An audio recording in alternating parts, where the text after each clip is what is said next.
Hi, it's David O here in Karmiel. Slightly overcast, clouds are puffy clouds moving quickly. No signs of rain. Truth is, it's the first day it hasn't rained since I spoke to you last time. This is all very good because the Kinneret, the Sea of Galilee is rising, which is critical for Israel.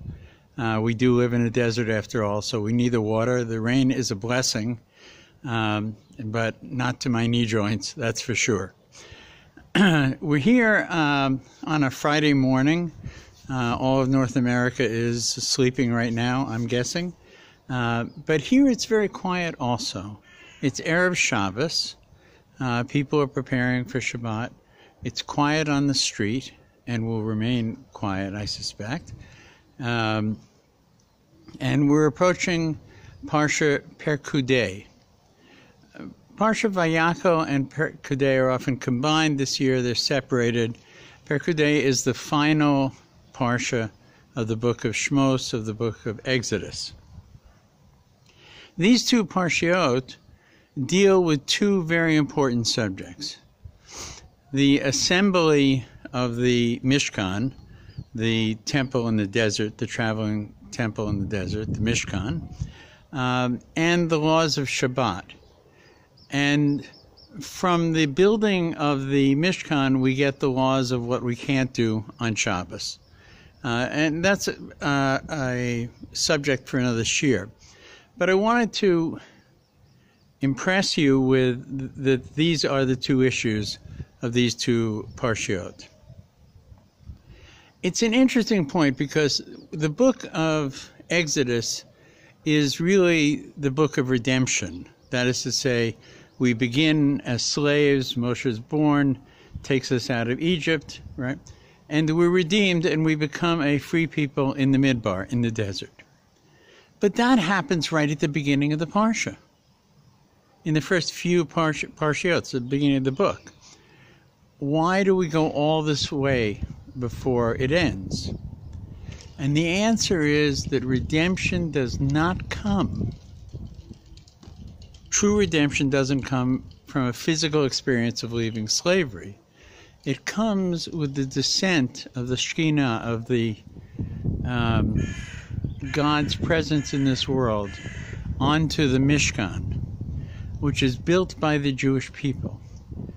It's a home, a spiritual home for the Creator of the universe.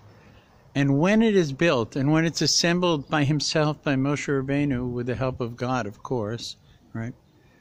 And we see the cloud over the Mishkan, right?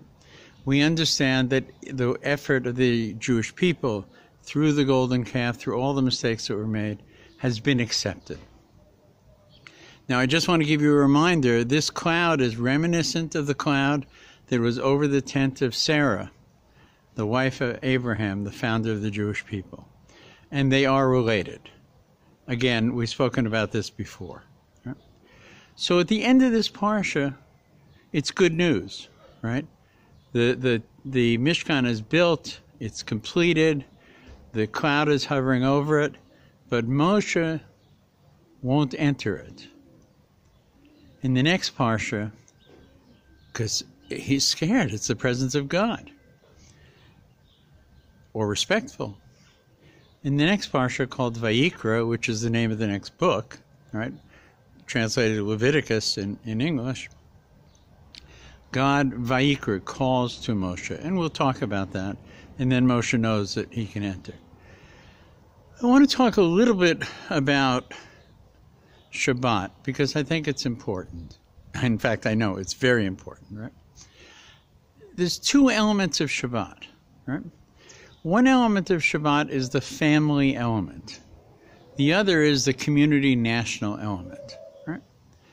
The family element is a beautiful moment of peace, tranquility, bonding, all of the things that we need so much in a world that is filled with technology, the digital world. There isn't a digital family. It doesn't exist. It's a real family. You can relate to them sometimes digitally, on Skype or whatever, but they are real people at the end. It's not a two-dimensional image. And you can't hug them, sadly, on Skype. Shabbos is for that, more than anything else. Right? We say that our home is a small mishkan, that our table is like the place where gifts are brought to HaShem. We make all these comparisons in Shabbat because it is so critical to us. But Shabbat is also a national event.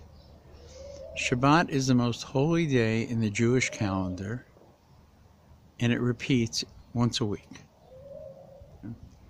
Now, this is difficult nationally. In Orthodox communities, it's a quiet time. People aren't on the roads, families are together, people walk on the street, say good Shabbos, Shabbat Shalom, etc. It's like everybody has this moment in common. Curiously, in Israel, people do celebrate Shabbat in their own special way. Orthodox Jews still recognize the laws of Shabbat and adhere to those laws that have been handed down for 3,000 years. Other Israelis have other ways of doing it. I don't want to get into the details of it. And the question is how to maintain Shabbat, and it's not clear. We know laws are given, and we know why they're given. We also know that, you know, in Canada, the USA, in Germany, they have what we call here Shabbat Sheni, the second Shabbat.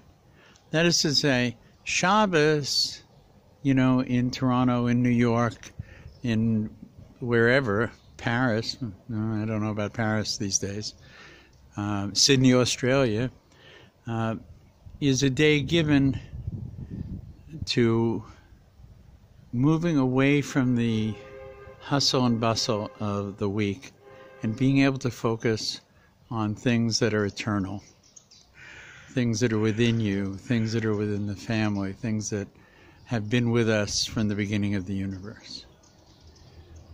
But I can't say that it is truly a rest in the sense of, gee, I don't do anything. It's quite active, and especially even more active for my wife.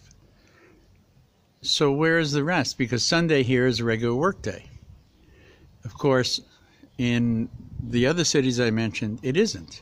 It's like a second Shabbos, but it's for shopping. It's for going to a ball game. It's for a soccer match, a football match, a baseball game, going to the beach, whatever. They don't have that here.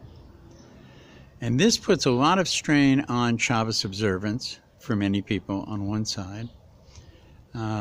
And it's talked about all the time. So this is a debate for the land of Israel. I think there's a hesitancy to do it because we don't want to water down Shabbat. The difference between Shabbat and the other 6 days is very dramatic here. A little less dramatic when you have Sunday off. Just some thoughts to mull over, right? Have a wonderful Shabbos, right? And a fun Sunday. And Shabbat Shalom. We're coming to the end of the book of Exodus, about to enter the book of Leviticus. It's very important. Be well. Shabbat Shalom from Karmiel R David Ostriker.